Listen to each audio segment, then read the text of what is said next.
Well, that would tend to suggest that not everyone, by any means, is buying the fake news narrative.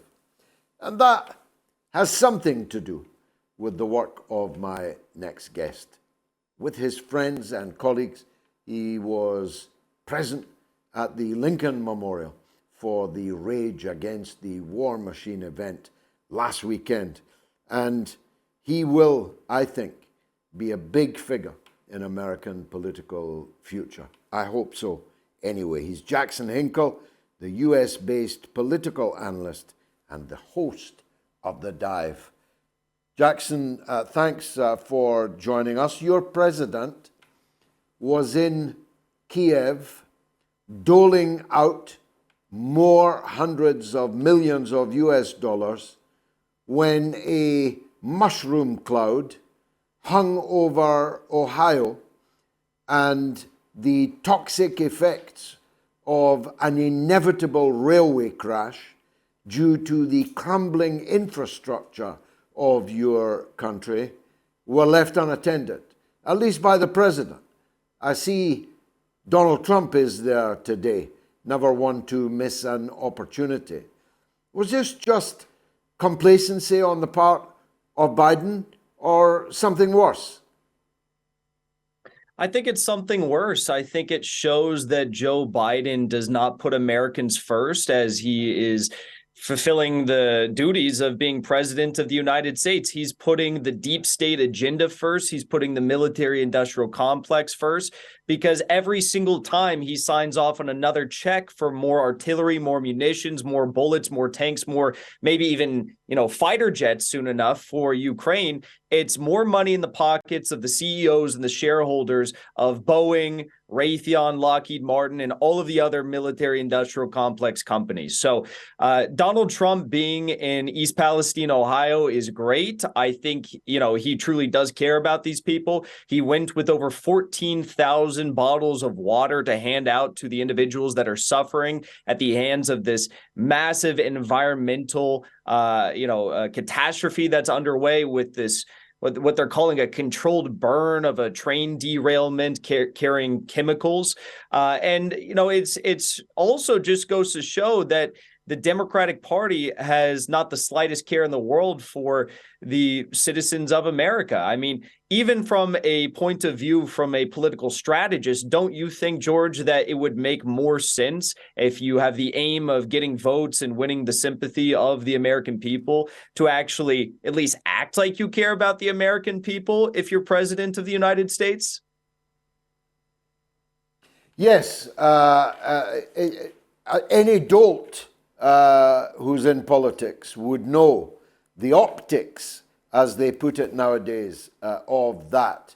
You're swanning around, or not quite swanning, staggering around on a red carpet in Kiev when the people are terrified, petrified, not just in East Palestine, Ohio, but in those areas, fully 1/3 of the people of the United States, who draw in part on the great river Ohio for their water supplies. The optics any fool could see would be extremely negative. But isn't this, in microcosm, Jackson, exactly the strategic choice that US rulers have made? You can have bullet trains, or you can have bullets and give them away to your pet dictatorships. China's infrastructure is bright, shining, new, and its trains rapid, quick, and safe. The United States trains are running on railways that would disgrace Kathmandu in the richest and most powerful country in the world.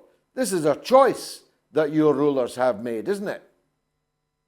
Of course, it's a choice. And it's, as you know full well, it's not just our infrastructure. I mean, we have 60,000 Americans that die every year because we don't have access to, universal health care in this country.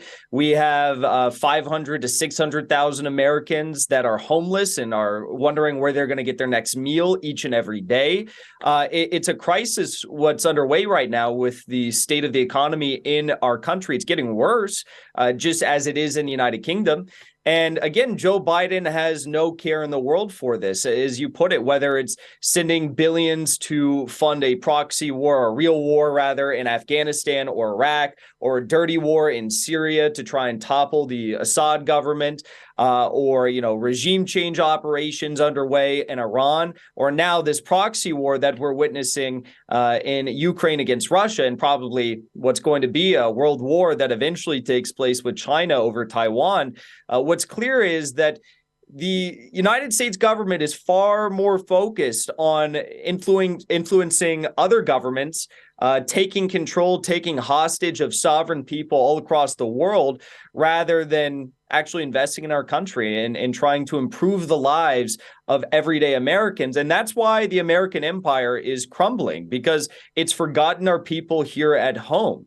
Even Vladimir Putin in his Federal Assembly speech yesterday pointed this out. He says that the American government has forgotten about its people. It's more concerned with trying to maintain its hegemonic rule across the world. And that's why countries like, frankly, Russia and China are rising to the occasion. And so many people see the success, the economic, cultural, and religious success of the countries of like Russia and China, multicultural countries. They see it as hope for the future of their own nation. So yeah, it is very disappointing. And as an American, I hope that at some point in the near future, we get someone in the office of the presidency who at least has some semblance of care for the American public. There's an increasing disjunction, though, between American rhetoric and reality. I mentioned in my monologue at the beginning a statement this evening from the Pentagon warning, threatening China with consequences should it deepen its ties with Russia. Coming from the Pentagon, the Department of Defense, one ineluctably infers that this means military consequences. Now, leaving aside the gigantic hubris of that, the arrogance of ordering another nuclear superpower who it can be friends with, leave that aside. What can the Americans do about China and Russia deepening their friendship? The answer is zilch. Yeah, I mean, it's just the same exact week that, famed journalist Seymour Hersh publishes his incredible piece about how the United States colluded with the Norwegians to blow up the Nord Stream 1 and 2 pipelines of our own ally, Germany, in one of the largest industrial terror attacks in human history.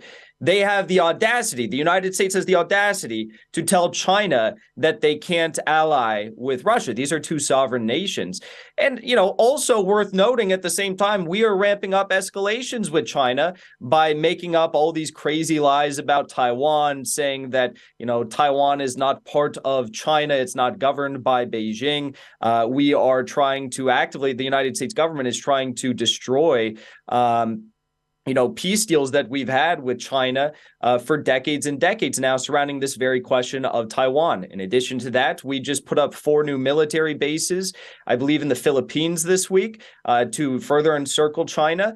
And I mean, it's just insane. It's ludicrous. China is a sovereign state. They should be able to do what they want when they want it without the fear of the United States launching, a World War III based on their ally with Russia. But to make matters worse, of course, everything that the United States has done over the past several decades, especially in Russia and also in China, have just turned these two nations far closer to each other. If the U.S. wanted to create a new Sino-Soviet split by starting this proxy war in Ukraine on February 24th of last year, well, they failed immensely, and they've gotten Russia a whole lot closer to China economically, militarily, and diplomatically as well. Quite so. Although you are making light work of hobby balloons and Super Bowl blimps, your Air Force, at least at the third time of asking, managed to polish them off. Was that just a diversion, Jackson? Was it just a gag? Or are the US leadership suffering the ridicule that they ought to be suffering for that whole Balloongate fiasco? I have no idea what that was, but all I do know is when you have every single media outlet in the country constantly talking about how there's UFOs flying above the sky and no one knows what they are, and the government is launching $400,000 heat-seeking missiles at them, well, it causes a lot of people to lose focus on the meat and potatoes of what they really should be focusing on. Like, again, the fact that Seymour Hersh had just released this incredible article exposing how the U.S. orchestrated the largest industrial terror attack in recent history on our own ally in Germany. So, I think it was an effort to give the American public a shiny thing, a shiny object to look at when they should be focused on the crimes, the brutality, and the arrogance of our leadership in this country. Yeah, not so much don't look up, but please look up. Look anywhere except down at what we are achieving. Lastly, you mentioned Putin's speech, and he made another one today in a packed stadium, which certainly looked like quite a gig. He seemed very confident to me. Entirely lacking in the fake braggadocio that accompanied Joe Biden's rather tinny speech in Warsaw. But he did encapsulate in his address something that may be of lasting importance. He pitched this confrontation in civilizational terms. He demarcated a civilization which is Russia, differentiating it from other civilizations.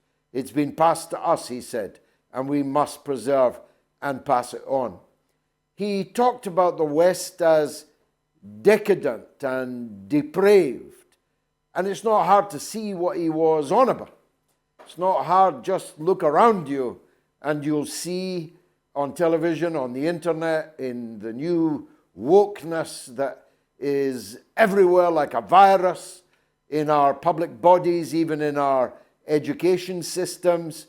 It's not hard to see what Putin was talking about. And unlucky for Western rulers, there are many, many people in Western countries agree with Putin on these matters, which may, of course, have been the reason why he identified this stream in his stream of consciousness. But I would have thought in America, certainly in Britain, it is the case that most people are social conservatives, cultural conservatives, with a small c.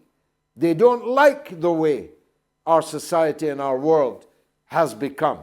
Is it the same in the US? Of course. And I think you're right that many people in America did resonate with what Putin had to say in his Federal Assembly speech regarding the rich cultural values that Russia is trying to preserve in their country right now.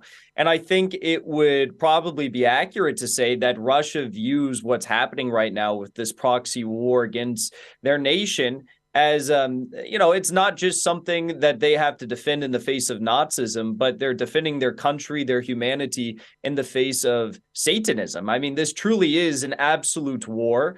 It's a war not just against the West or the ephemeral state of Ukraine. It's something much, much deeper than that. The Russian people understand that. Vladimir Putin definitely understands that, and that's what he analyzed so well in his speech yesterday. And I think that I think that maybe some Western leaders like Joe Biden and Victoria Nuland will be shocked to see just how many Americans were tweeting out their support and their praise for Putin's speech yesterday. Because like him or not, like what he's doing in Ukraine or not, most people, like you said, all across the world understand that, yes, these traditional values are innate to human life, and we do treasure them. We do value them. Putin saying that we should not be sexualizing children like they're doing in the West right now is not all that radical of an idea. I think most people on the planet will agree with that. But for some reason, that's now become a radical opinion to hold in the United States, as corporations, governments, and schools are all doing just that. So I was happy to see his speech, and specifically, like you just said, how much he focused on the cultural aspect of this war. Yeah, civilizational, cultural, sexualization of children, the importance of the family. You see, that strikes a chord with many people. It certainly does in this house. And I think in most houses, whilst Western policymakers are doing everything they can to undermine, certainly never to support, and often to help destroy the family. Yes, I entirely agree. I mean, it's become almost a prerequisite for any elected official, definitely in the Democratic Party, to support trying to dismember the family unit and to push all of these various woke ideologies on the American public if they want to serve an elected office on behalf of the Democratic Party. And the worst part of all is Putin back in 2016, when he was talking to Oliver Stone, he told Oliver Stone, look, if the West wants to try and maintain their global hegemony, if the West wants to try and maintain this, semblance of dominance all across the world, by all means, they can try to do that, but they cannot interfere in our own domestic affairs here in Russia and expect that we're not going to put up a fight. So that's what we're seeing right now. If the West wants to do this on their own accord to their own people, Putin doesn't have any beef with it. It's not his problem. He's the president of Russia. But the fact that they were trying to export this cancerous liberal woke ideology and the destruction of the family, which will bring about the destruction of the nation, to Russia through various proxies, is what eventually set off this civilizational war that we're witnessing, and that Russia is currently looking like they're going to remain victorious in. Jackson Hinkle, thanks for joining us on the mother of all talk shows. Always a pleasure.